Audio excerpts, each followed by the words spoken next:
Tenemos desde la editorial Topía y la revista Topía de Psicoanálisis, Sociedad y Cultura el gusto de presentar hoy, en este lugar tan particular, un poco Palacio del Rock en Buenos Aires, The Cavern Club, con las imágenes de los Beatles que nos rodean. Este libro, Más que sonidos, la música como experiencia. Y hemos comenzado con una experiencia musical. La idea era que todos pudiéramos, cada uno desde su propia historia, su propia sensibilidad, cómo cada uno escucha, cómo cada uno siente, cómo vibra su cuerpo, tener esta experiencia musical para poder introducirnos en lo que Alejandro Weiner nos va a contar en este libro.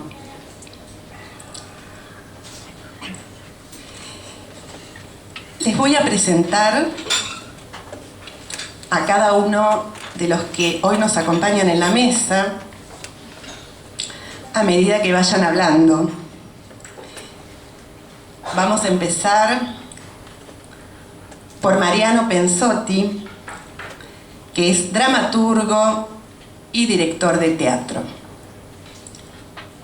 Hola, Mariano.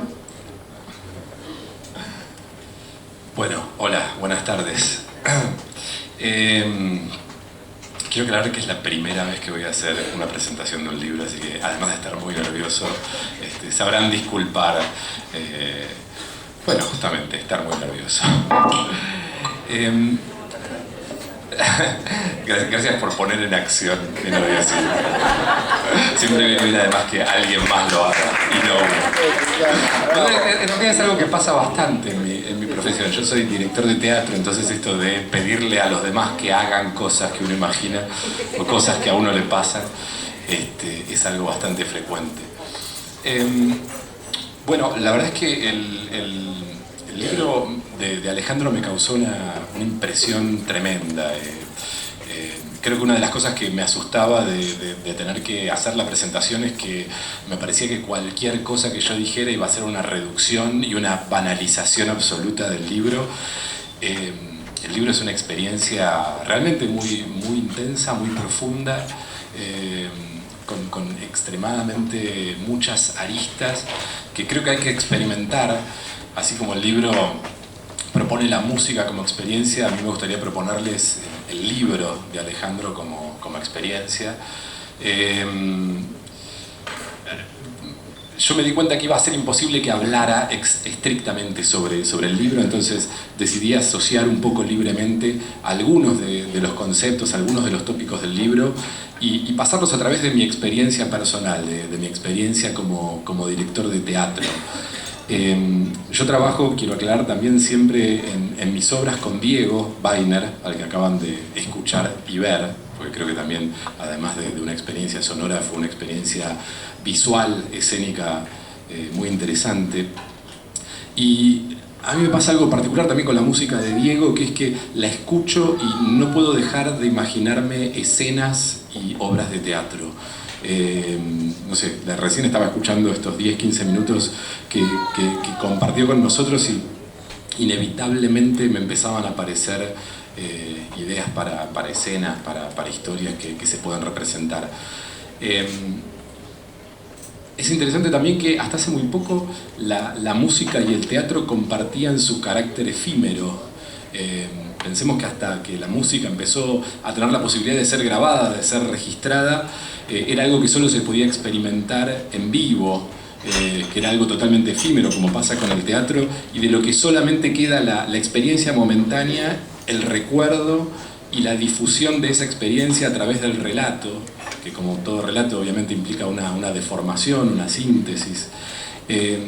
Y bueno, en algún momento la música decidió traicionarnos y traicionar a las artes efímeras y convertirse en algo que puede reproducirse y compartirse de otra forma, pero creo que indisociablemente el teatro y la música estuvieron unidos desde el principio, desde el teatro de los griegos y sus componentes musicales. Hay una parte del libro, en especial el capítulo 3 del libro de Alejandro, que habla un poco de cómo se forma nuestro amor hacia la música.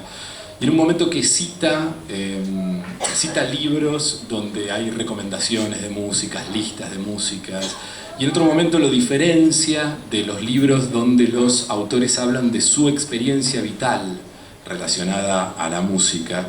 Y hay una cita en realidad, donde Alejandro dice: en cambio, los libros personales donde el autor relata su propia relación carnal con la música suelen transmitir algo más, en contraposición a los libros que son solamente un listado de preferencias musicales. Tal como hace el crítico musical Alex Ross, quien sostiene que la dificultad de escribir sobre música no estriba, en fin de cuentas, en describir un sonido, sino en describir un ser humano. Más que recomendarnos sonidos, nos muestran sus series complementarias de cómo algunas músicas se convirtieron en propias. A mí me pasa que cuando empiezo a hacer una obra de teatro, que además en general trabajo en colaboración con el grupo con el que trabajo, y Diego es parte muy activa de ese grupo, una de las primeras cosas que me aparecen es cómo contar una historia, o cómo contar una vida, cómo contar la vida de una persona. Es una especie de obsesión que a mí me viene rondando en mis obras de teatro, y siempre la pregunta es, bueno, ¿cómo narrarla? A través de los grandes sucesos de esa vida, a través de una banalidad cotidiana, a través de qué recorte vamos a contar esta vez las vidas de estos personajes. Me parece que hay algo muy interesante que plantea el libro, que es, bueno, la posibilidad de contar la propia experiencia a través de la música que uno ha ido incorporando a lo largo de la vida, cómo esa música también es formadora de una subjetividad, y cómo, si existiría la posibilidad, me quedé yo pensando en estas asociaciones, de narrar la vida de cada uno de nosotros a través de determinadas músicas que nos han ido marcando a lo largo del tiempo. ¿Qué nos dice realmente de una vida las inclinaciones musicales de una persona? Y obviamente traté de ponerme a mí mismo en esa situación, de recoger el guante que de alguna forma también propone el libro, y empecé a pensar por primera vez cuáles eran las músicas que para mí habían sido importantes, y me di cuenta que nunca había reflexionado mucho en eso, si bien escucho música permanentemente, si bien mis obras están muy inspiradas en cosas musicales. Empecé a acordarme de mi infancia, yo vengo de una familia de mucha militancia de izquierda, y creo que mis primeros recuerdos musicales tienen que ver con Quilapayún, músicas muy militantes, Silvio Rodríguez, música nicaragüense. Me acuerdo mucho de despertarme los sábados a la mañana con esa música, que además paradojalmente era una música que invitaba a la acción, pero que había que escuchar como en bastante silencio, como con cierta reverencia, y además era la dictadura en esa época todavía, entonces no se podía escuchar muy fuerte, con lo cual había algo de esa música que demandaba ser como cantada por las masas, y de repente tenía que ser escuchada en un ámbito así como más de recogimiento, que es un recuerdo bastante fuerte. Y también me acordé que el primer cassette que yo me compré fue un cassette de Village People. O sea, imagínense caer a tu casa en este contexto intelectual, como mucho más politizado, con un cassette de Village People, o sea, unos tipos vestidos de indios, mecánicos, una cosa como Sí, muy avergonzante. Imagino el horror que deben haber sentido mis padres progresistas de que su hijo estuviera escuchando Village People. Y sin embargo, Village People planteaba algo de una música muy ligada al baile, de una música muy vinculada al goce y con una teatralidad enorme. Obviamente eran 4 o 5 tipos, no me acuerdo, vestidos cada uno con un personaje, y que bailaban unas coreografías. Después hubo un momento donde intenté como entrar en la normalidad y empecé a escuchar a Charlie, a Spinetta, lo que escuchaban mis compañeros de la escuela y sentirme parte de una historia musical de un país, de lo que se estaba escuchando en ese momento. Y recuerdo claramente el encuentro con un amigo que en algún momento dijo, bueno, sí, está todo muy bien eso, pero tenés que escuchar esto. Y puso un disco de Bauhaus, un grupo inglés, medio dark de aquella época, y otro de Joy Division, que para mí fueron así como un momento de transformación absoluta a los 12 o 13 años, sobre todo porque el tema de Bauhaus duraba como 10 o 12 minutos, se llamaba Bela Lugosi's Dead, la muerte de Bela Lugosi, y había algo de la mezcla de lo musical, lo narrativo, una canción que hablaba de una película que a su vez hablaba de la muerte de un actor, y además la música era extremadamente climática. Bueno, creo que tal vez fue como la primera vez donde yo sentí el poder teatral de la música, quizás sin haber tenido hasta ese momento la experiencia de haber ido a la ópera.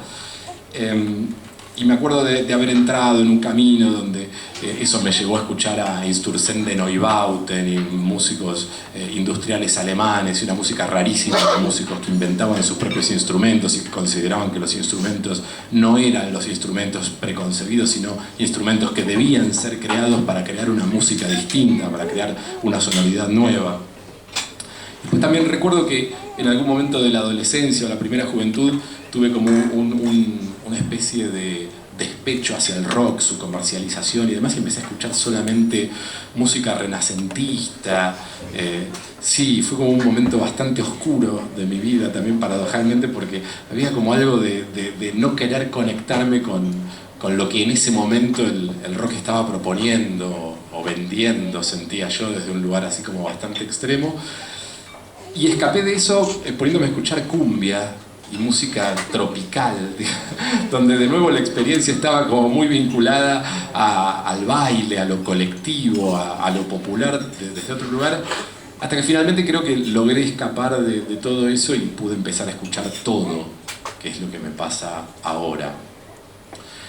Y me pasa desde un lugar en el cual para mí la música está indisociablemente vinculada a la experiencia de escribir. Yo, además de dirigir obras, escribo esas obras, y mientras escribo escucho mucha música. O sea, nunca puedo escribir en silencio. En general, antes me pasaba que iba a 2 o 3 bares favoritos para escribir, porque me costaba mucho escribir también en el silencio y en la comodidad de mi casa, y tuve que dejar de ir porque la música que empezaron a pasar ya no me gustaba para nada, que es algo de lo que también habla el libro en algún momento. ¿Qué nos pasa cuando no encontramos un lugar donde hay una música que nos represente? Así que empecé a escribir en mi casa con mucha música de fondo, y hubo momentos bastante extremos de simbiosis entre la música y lo que yo estaba produciendo. De hecho, una de mis obras se llama El pasado es un animal grotesco, que es un título que está literalmente robado de una canción de un grupo norteamericano, que tiene una canción que se llama The Past is a Grotesque Animal, y que en algún momento, mientras yo estaba escribiendo esa obra, que es una obra que trata un poco sobre el paso del tiempo, sobre las experiencias personales de 4 personas de mi generación en Buenos Aires a lo largo de 10 años, empecé obsesivamente a escuchar esta canción, El pasado es un animal grotesco, que por un lado yo sentía que era extremadamente cercana a lo que yo quería conseguir con la obra. Era una canción bastante extensa, la obra terminó siendo una obra que duraba más de 2 horas, que contaba la historia también de unos personajes, y que además hablaba de alguna forma del paso del tiempo. En un momento la letra dice algo así como sale el sol y derrite la nieve que cayó ayer y hace que me pregunte por qué me importó tanto cuando caía. Y hay algo de esa frase inserta en el medio de esta larga canción que terminó estando dentro de la obra de teatro y para mí fue como un resumen muy claro de lo que estaba tratando de hacer. Con respecto a... Nos pasa algo, y pluralizo en realidad porque es algo que nos pasa con Diego Weiner cuando trabajamos en las obras que hacemos juntos, que es que siempre utilizamos música original, música que compone Diego. Creo que salvo una o dos canciones, siempre le escapamos a la música preexistente, estrictamente por el valor evocativo que suele tener cualquier canción. Es decir, uno pone en una obra de teatro o en una película una canción que uno ha escuchado, que el público ha escuchado en otro momento, y eso inevitablemente te saca de la ficción y te remite a tu experiencia personal con esa canción, te remite a una vivencia, a algo que te pasó a vos cuando escuchaste esa canción, y no tanto a lo que le está pasando a los personajes. Por eso para nosotros es interesante tratar de construir un mundo propio, construir un mundo en el que transcurren nuestras obras de teatro, y por supuesto este mundo tiene su música propia, tiene una música que por ahí es parecida a la que suena en nuestro mundo, pero a la vez es un poco diferente.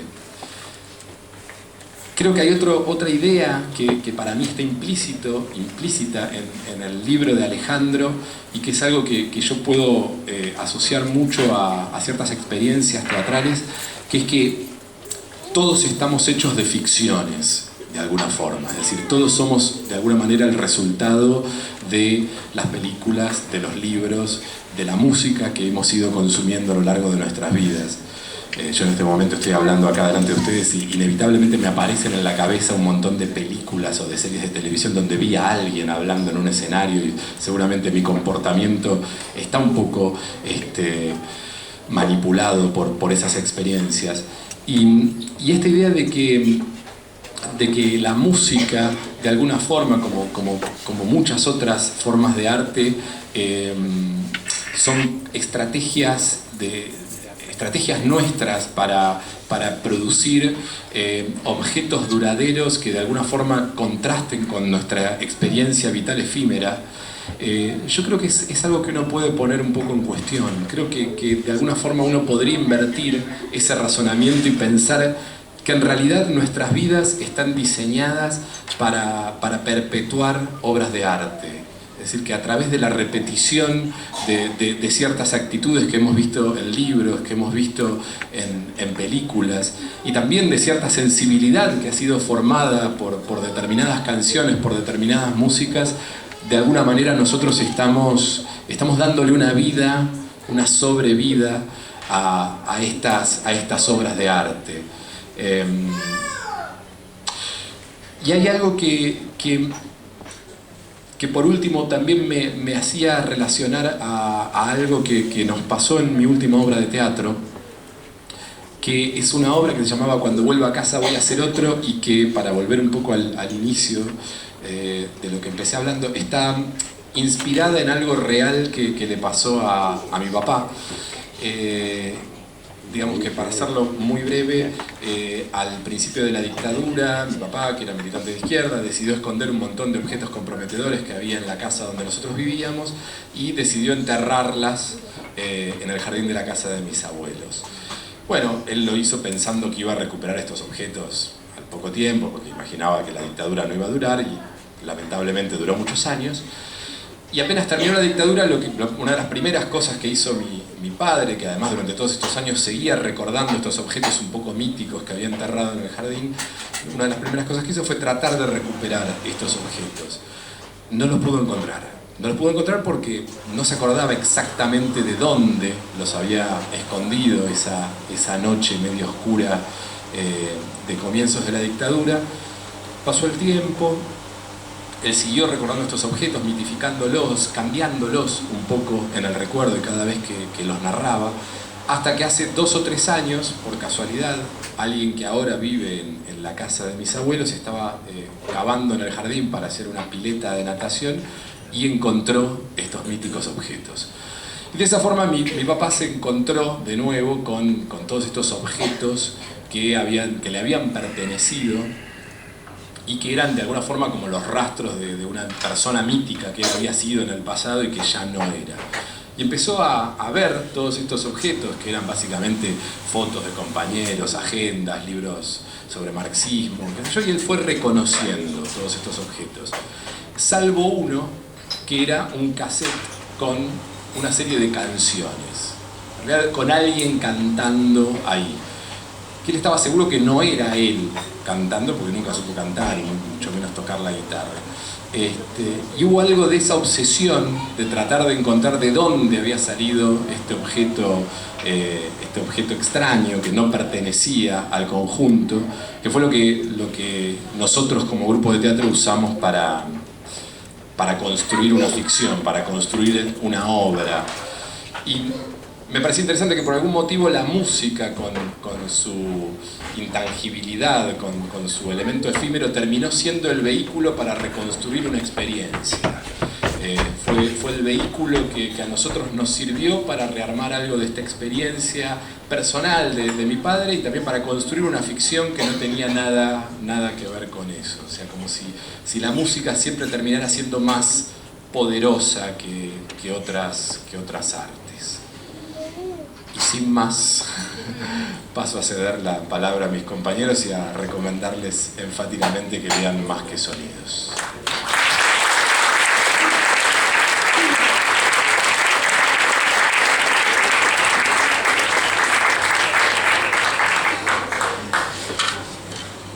Bueno, vamos a orar. Llegó el momento del psicoanálisis, más o menos. Por lo menos del psicoanalista. Vamos a escucharlo a Eduardo Müller. Me van a perdonar, pero el jueves ganó San Lorenzo. Tengo la garganta un poco lastimada. Tenés que empezar con eso.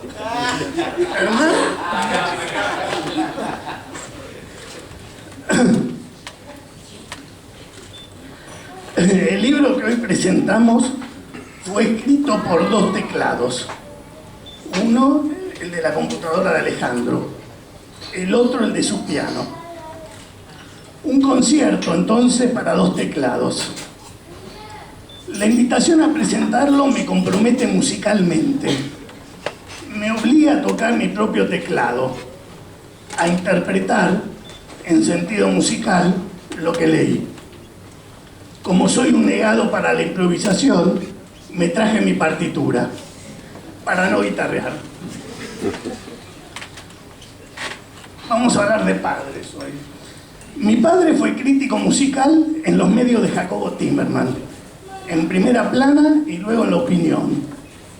Como crítico, tenía su platea fija en el Colón, teatro al que más de una vez lo acompañé. Un hijo mío es músico y vive en Barcelona. Enseña en un conservatorio y toca en una banda de tango, guitarra y bandoneón, y hace sus propios arreglos. Cuento esto no solo para presentarme en la presentación, sino porque este libro habla de mí, como también de cualquier lector que inevitablemente se sentirá implicado en su propia vida al leerlo. Un libro que tiene el extraño mérito de ser una autobiografía del lector. Musical, pero no solo. O musical en el sentido extenso en que Alejandro define la música. Es entonces un entrecruzamiento de autobiografías, como vimos también en la presentación anterior. Una verdadera música fusión, que mezcla en la temporalidad del inconsciente fogones y pogos, chalchaleros y virus, biblias y calefones como instrumentos musicales que tocan juntos una que sabemos todos. En su propia biografía, Alejandro cuenta su grata sorpresa al descubrir entre los discos de sus padres a Abbey Road de los Beatles. Año 1974. Ya había sido iniciado en sus canciones por sus compañeros de primaria y se sorprendió con la coincidencia edípica.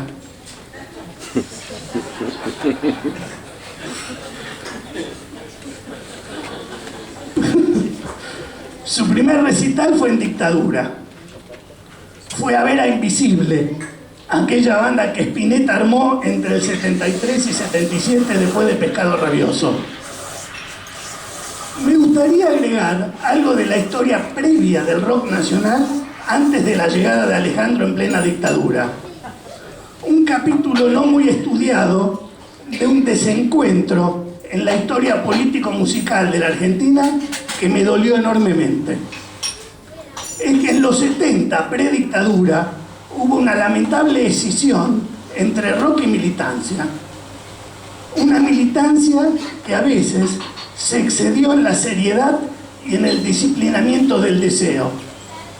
Y no pudo ver la revolución musical que implicó el rock en español, mejor dicho en argentino. La juventud había encontrado un modo de ser representada como tal, lejos del tango, folclore y del endulcorado club del clan. Jorge Álvarez, además de un talentoso editor, impulsó la nueva música en su sello Mandioca. Fue un visionario que vio al oír lo que se venía. La masacre generacional cometida por la dictadura no barrió con el rock.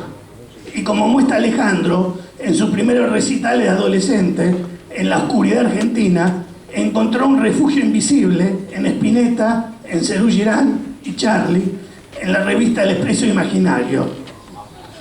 Yo soy de una generación anterior. Presencié los comienzos de Morris, de Manal, de Almendra. Estuve en un recital de Los Gatos donde Lito Nevia juraba en falso que era la última vez que iba a cantar la balsa. Lo juro. Fui preso en 1969 por ir a un recital de rock que se iba a dar en el viejo auditorio Kraft. Se llevaron a los músicos también. En esa dicta blanda, comparada con la genocida que le siguió, se hizo una ruidosa batucada en la seccional que fue reprimida a bastonazos.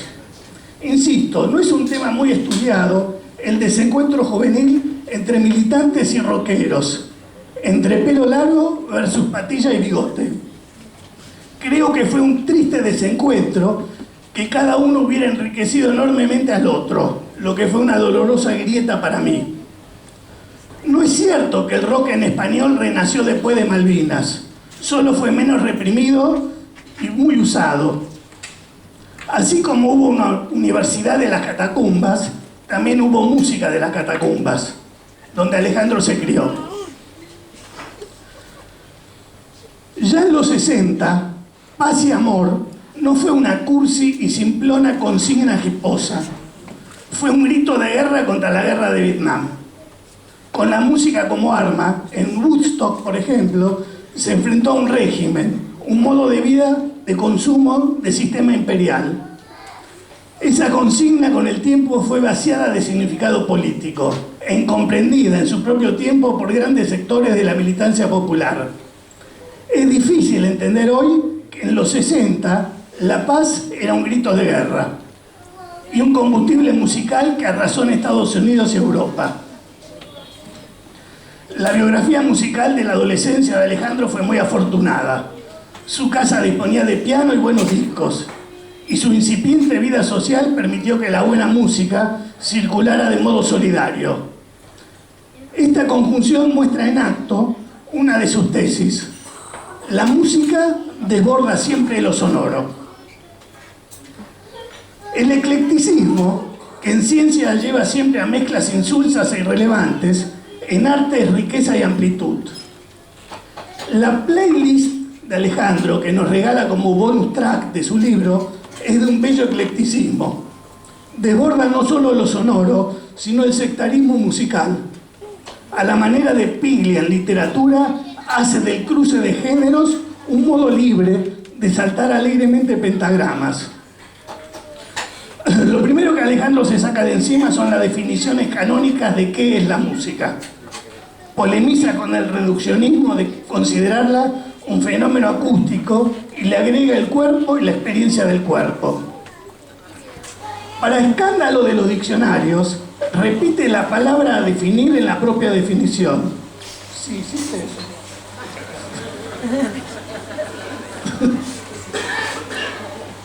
Afirma con vehemencia contra los censores de la RAE que música es lo que vivimos cuando escuchamos música con todo el cuerpo.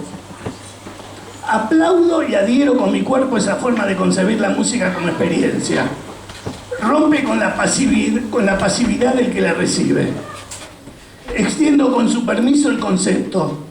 Un lector, un espectador de cine o teatro, un contemplador de cuadros, no es un pasivo consumidor final.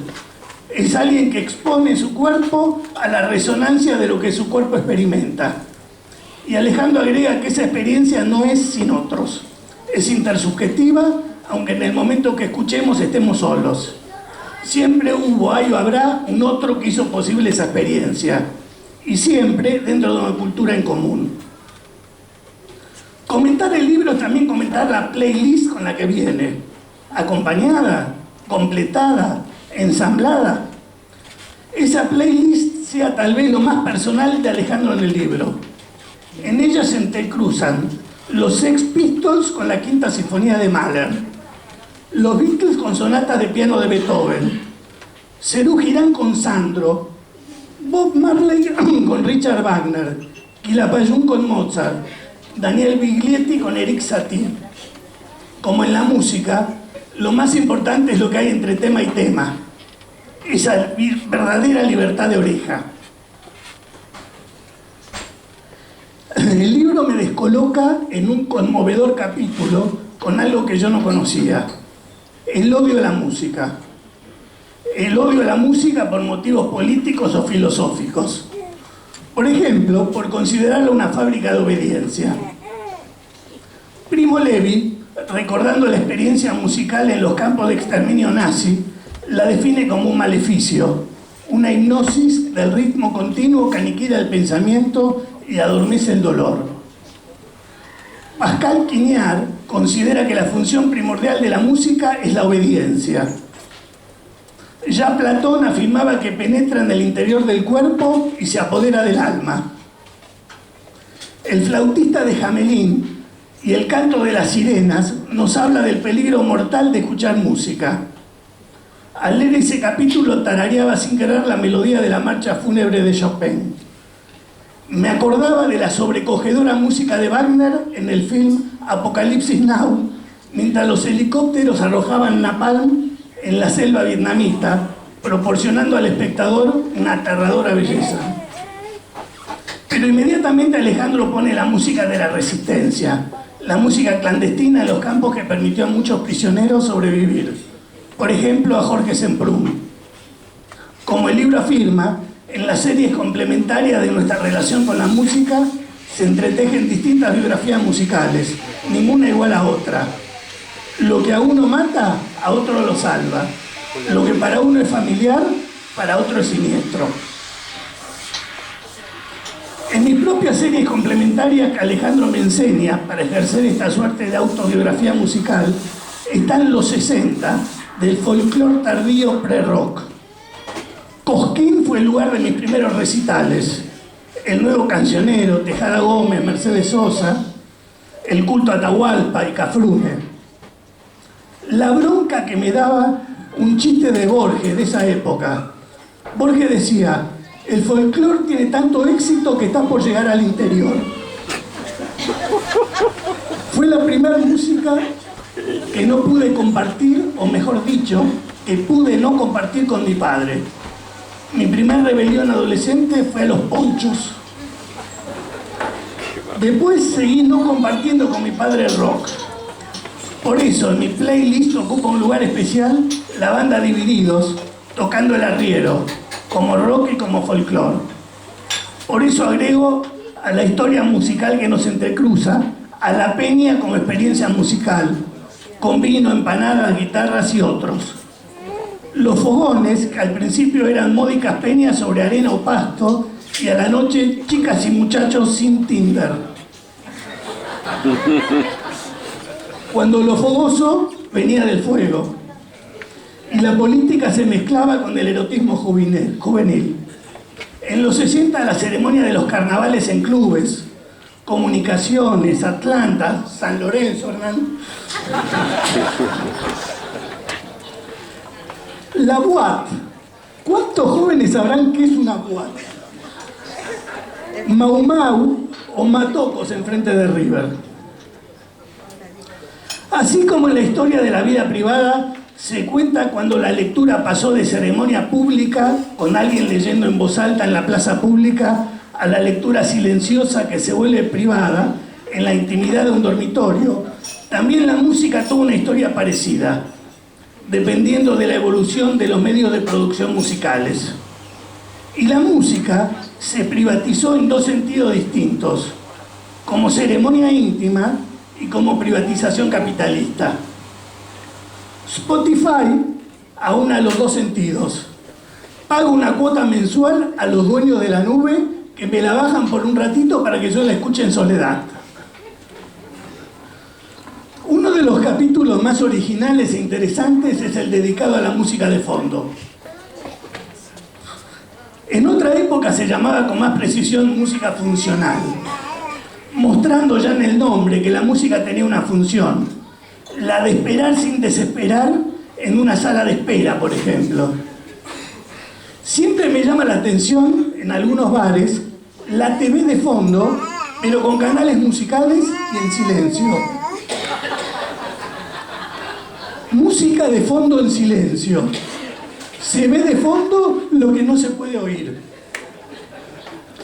Me produjo mucho alivio cuando Alejandro diferencia en la música de fondo la elegida de la impuesta.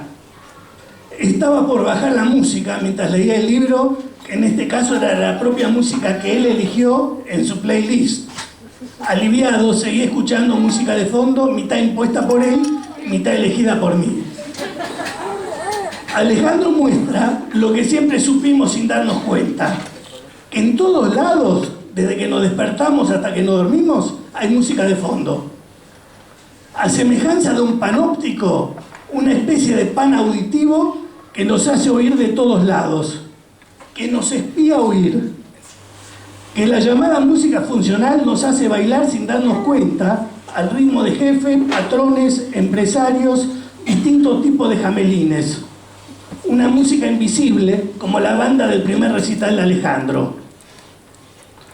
Para terminar, por supuesto, un comentario sobre psicoanalistas y música.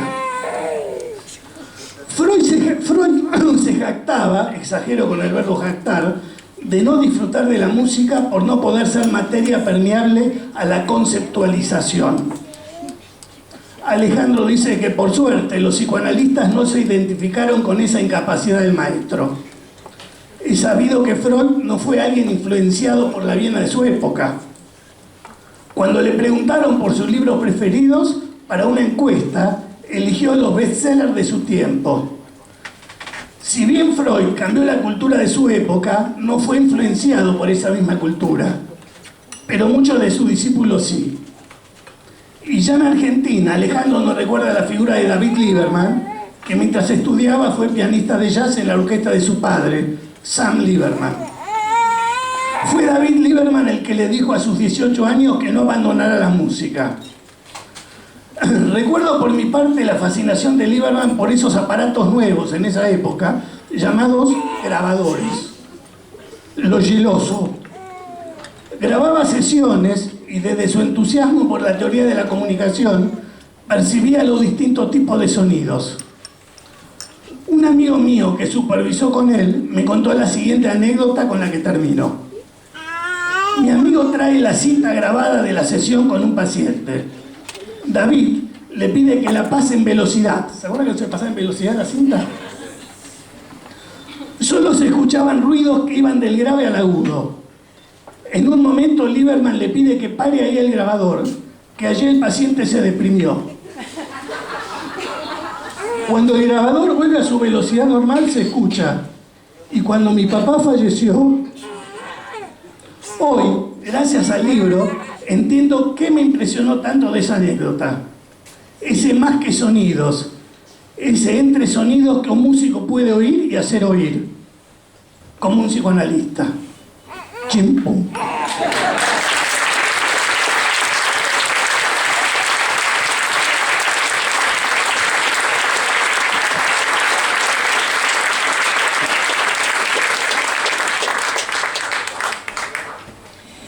Bueno, llegamos al momento de presentar a Alejandro, que por supuesto que muchos lo conocen.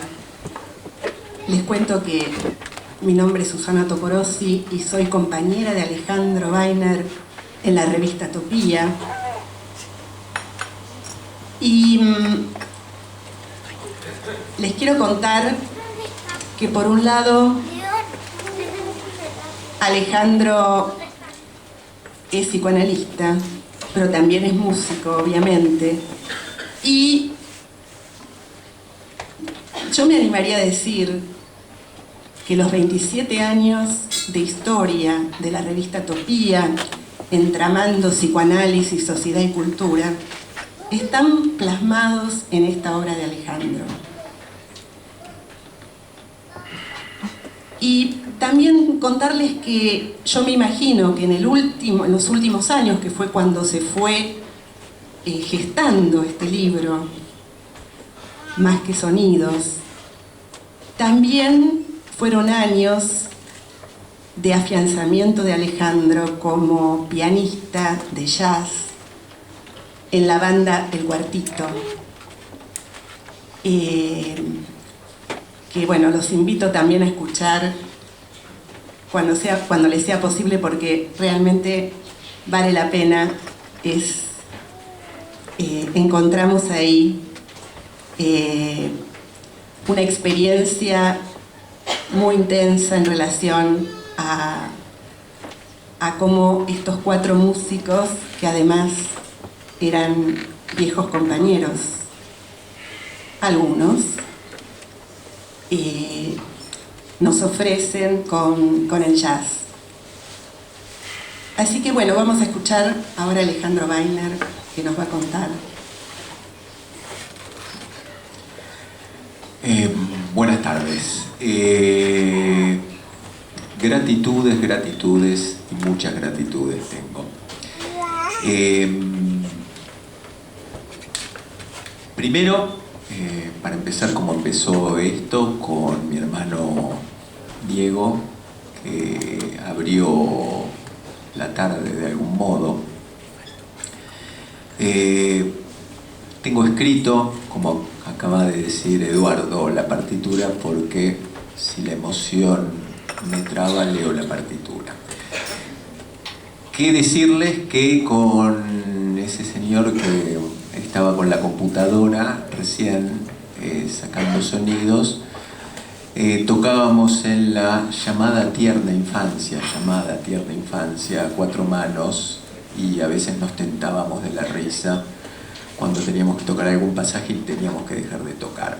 Jamás me hubiera imaginado esto que acaba de suceder, y le agradezco por haber empezado así y por muchas más cosas. Agradezco las 2 presentaciones, a Mariano y a Eduardo, y con las presentaciones pasó algo que me pasó. El libro lo leyeron 8 personas para corregir lo más posible el texto, sobre todo personas que eran psicoanalistas, personas que eran no psicoanalistas. Mi hermano fue uno de ellos. Y algo de lo que sucedió acá, sucedió después de que charlábamos. Me decían, esto acá en la página, esto no lo entiendo.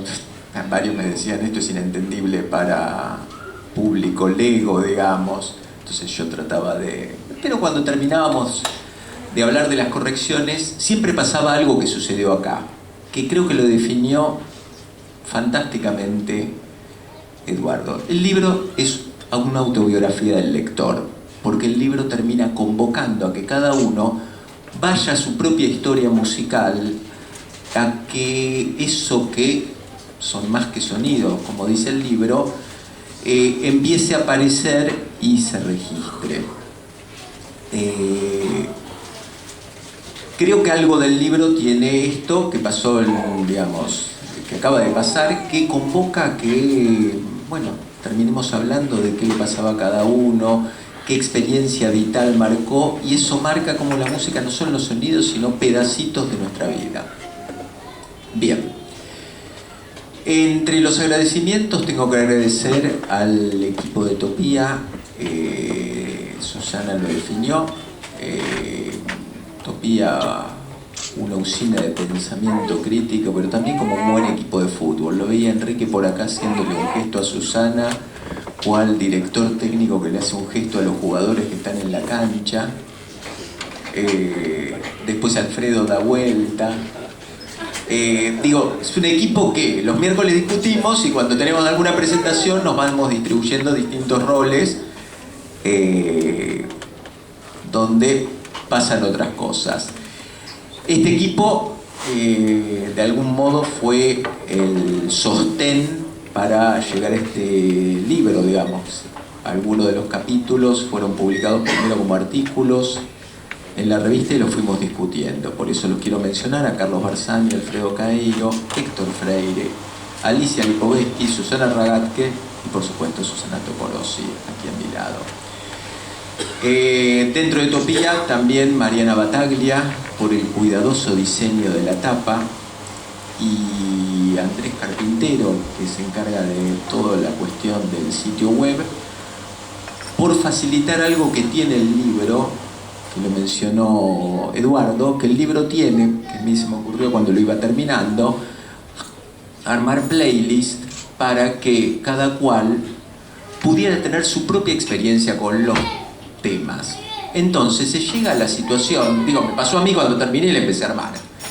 Voy a escuchar el Tango de la Muerte, como se llama el capítulo 4, el Tango de la Muerte, que es plegaria de Eduardo Bianco. Tango de la Muerte, bautizado así porque las orquestas que armaban los nazis en los campos de concentración era una de las melodías que sonaba. Uno la escucha y diciendo una cosa muy extraña, porque es un tango que es un tango más. Y a uno ahí se ve específicamente por qué la música tiene que ver con nuestra historia, nuestra cultura, nuestra clase social, el lugar de donde venimos, con quienes nos relacionamos. Creo que la playlist es el ejemplo de esta hipótesis. Hay un chico que está sufriendo por todo, por tener que aguantar a los adultos que estamos teniendo estos juegos que son nuestros estos juegos, no para chicos. Entre los agradecimientos aquí está también Julia, que me regaló cuando cumplí 50 años un cuadro y no sabía Julia que ni bien lo vi, el cuadro iba a ser la tapa del libro, cosa que yo supe, ni bien lo vi. Mucha más gente, cantidades de amigos, a mi mujer, a mi flor de compañera, digamos, Florencia, que tanto me ayudó y soportó. Solo el amor puede ser que en los tiempos de enamoramiento alguien soporte escuchar free jazz. Solo el amor, digamos, ¿no? Pero bueno, esto fue haciendo experiencia y además le terminó gustando, digamos, que es lo que suele pasar muchas veces con la música, digamos. Yo me acordaba, digo, uno dice, a Julia Roberts en Mujer Bonita, esto no lo puse en el libro, lo iba a poner, no se me quedó. Julia Roberts en Mujer Bonita, cuando llora escuchando la ópera, ¿llora por la belleza de la ópera o porque el príncipe azul la llevó finalmente a la ópera y todo era maravilloso? Llora por eso, no llora porque la ópera es maravillosa.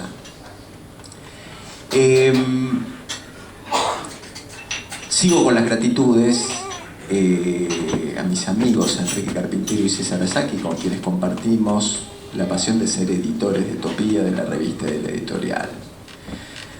A Enrique, bueno, está condensado en la dedicatoria del libro. Enrique es mi maestro, he tomado, digamos, muchísimas concepciones, hemos discutido. Puedo decir que una de las cosas que yo sí tenía claras, y por eso estoy extendiéndome en las gratitudes y en esto que voy a decir, yo tenía 2 o 3 cosas claras alrededor de los 20 años. Quienes me conocen de entonces, una era que tenía que encontrar un maestro. Para mí era fundamental para poder producir. Para mí es clave, lo suelo decir cuando doy clase, cuando superviso, cuando charlo, para mí es fundamental. Y la otra es con quienes uno comparte, quiénes son los pares e interlocutores, porque esto es lo que nos alimenta, esto es lo que permite llegar y que yo tenga que hacer una cantidad de gratitudes.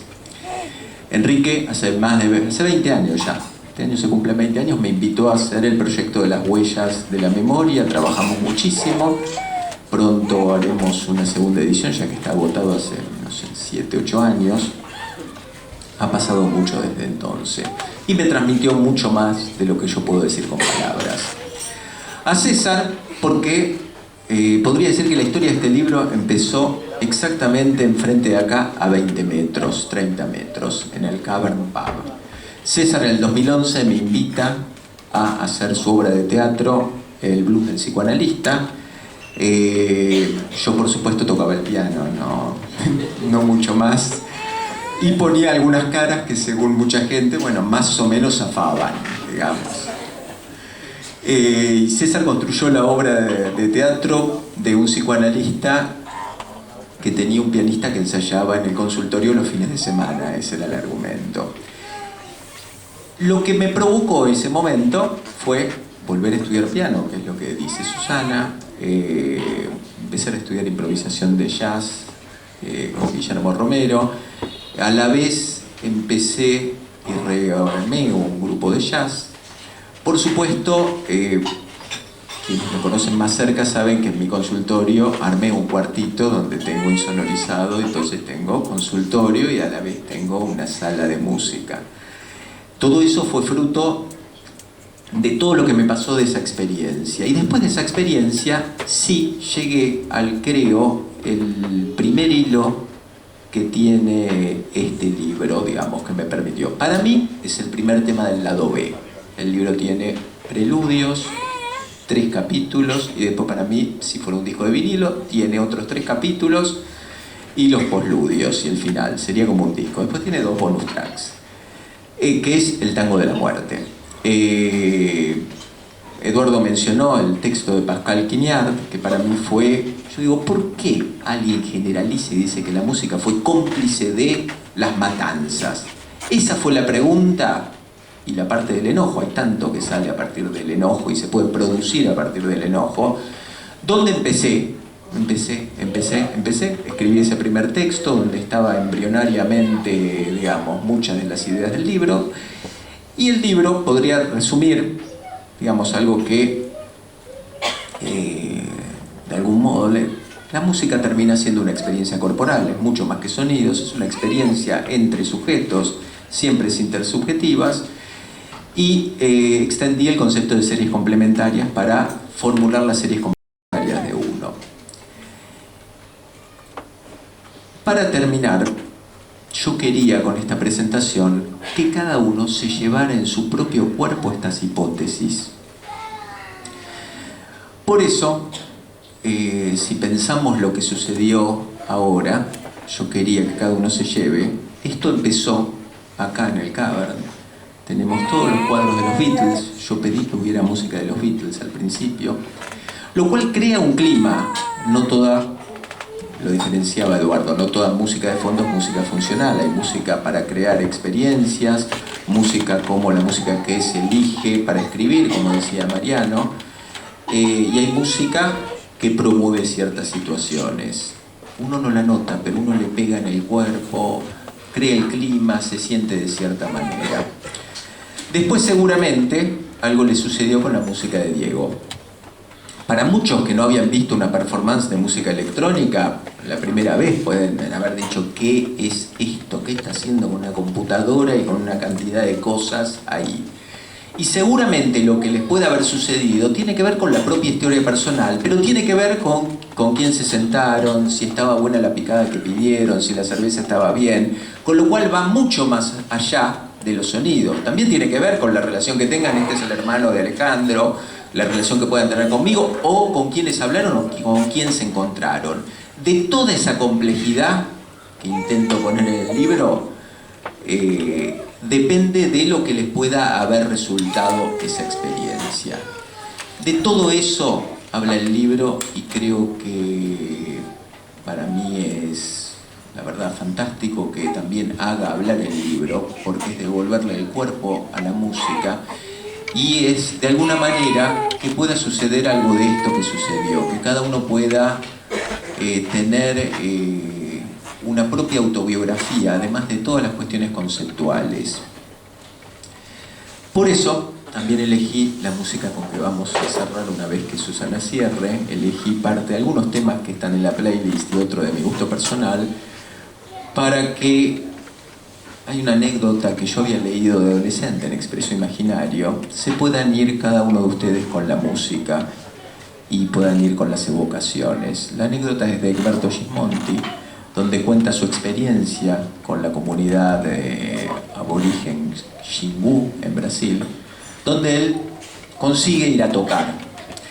Cuando consigue ir a tocar, va con la guitarra y va con unas flautas. Gismonti, para quienes lo hayan escuchado alguna vez, estuvo hace poco, toca la guitarra de tal manera que en un disco que se llama Solo, el productor puso no hay sobregrabaciones. Digamos, porque toca la guitarra y parece que tocan 2 o 3 tipos, no toca él solo. Entonces dice, aclaro que no hay sobregrabaciones.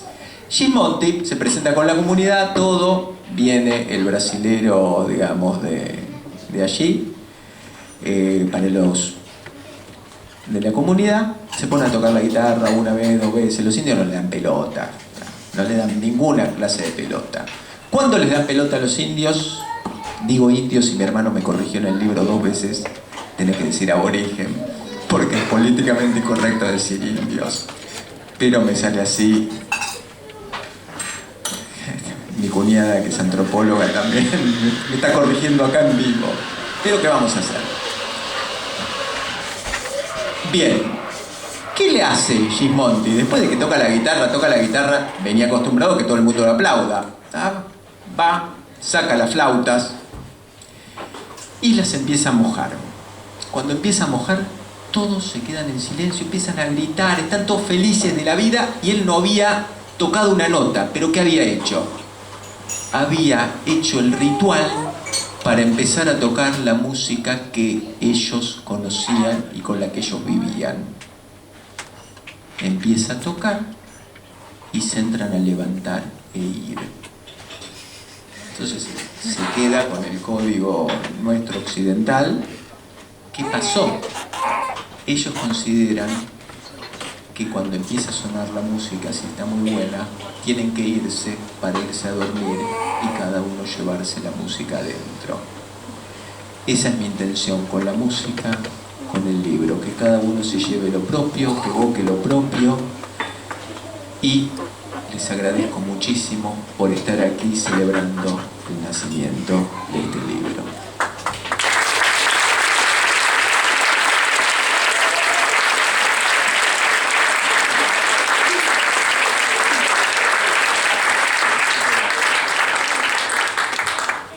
Bueno, vamos a ir cerrando. Primero les quiero contar algo.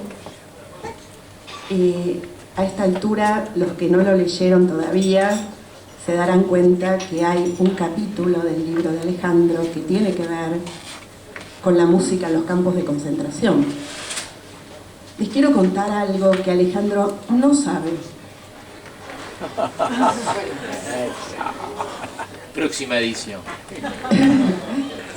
Hace un tiempo atrás encontré en la casa de mis padres un libro que se editó en el año 1963 en Nueva York, celebrando los 20 años del levantamiento del gueto de Varsovia. En ese libro, donde hay 20 canciones de los guetos que se cantaban en los guetos, muchas de ellas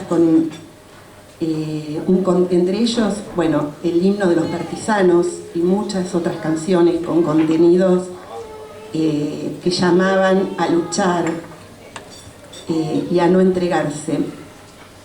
Encontré una de las canciones que se llama Varshe Varsovia, cuyo autor de la música se llama Leon Weiner. que es el nombre del hijo de Alejandro Weiner.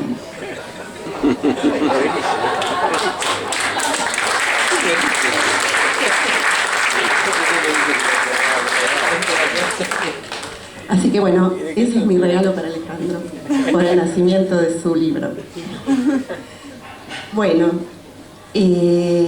para el que lo quiera, hoy lo estamos vendiendo con el 30% de descuento. Así que antes de salir, 150 pesos. Y tenemos el libro de Alejandro. Bueno, y también queremos invitarlos para el sábado 21 de octubre a las 16:30, en este mismo lugar, hacemos la presentación del libro Psicoanálisis y la Revolución de Octubre, compilado por Enrique Carpintero, con artículos de Carpintero, de Alejandro Weiner, Juan Carlos Volnovich, Hernán Skorofitz y Eduardo Brunner. Bueno, los esperamos ese día y les agradecemos mucho por estar aquí compartiendo esta fiesta para nosotros.